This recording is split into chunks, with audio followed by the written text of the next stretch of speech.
Bonjour, bonjour Anissem Bida. Bonjour Patrick, bonjour à tous. Ce matin, une innovation sortie tout droit des films de science-fiction. On a réussi à créer un rayon tractant qui déplace ces objets sans les toucher. Oui, on va pouvoir se prendre pour un Jedi, viser un objet avec une espèce de projecteur et à distance être capable de le soulever, de le déplacer et de le poser à un autre endroit. Tout ça, tout simplement uniquement par lévitation.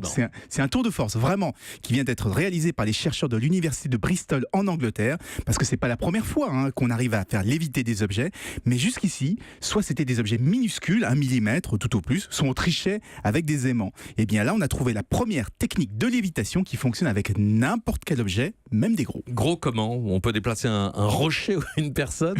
Oui, en théorie. En fait, tout fonctionne à partir d'un projecteur d'ondes sonores qui est capable de créer plusieurs tourbillons d'ondes capables d'enfermer l'objet et de le bloquer en l'air. Et ensuite, on fait bouger, pour faire bouger l'objet, il suffit de varier la vitesse du tourbillon.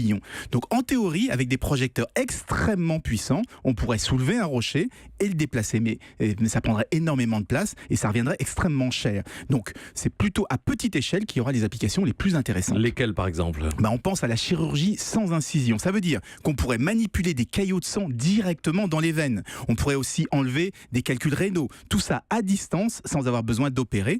Et dans l'industrie par exemple, on pourrait réaliser des assemblages qui sont jusqu'ici impossibles à faire, puisqu'on pourrait bouger les pièces, on pourrait déplacer les pièces, les positionner sans les toucher. En revanche, si vous voulez déplacer vos meubles comme un Jedi, il faudra attendre encore un peu. Merci à vous, Anissem Bida. Europe 1.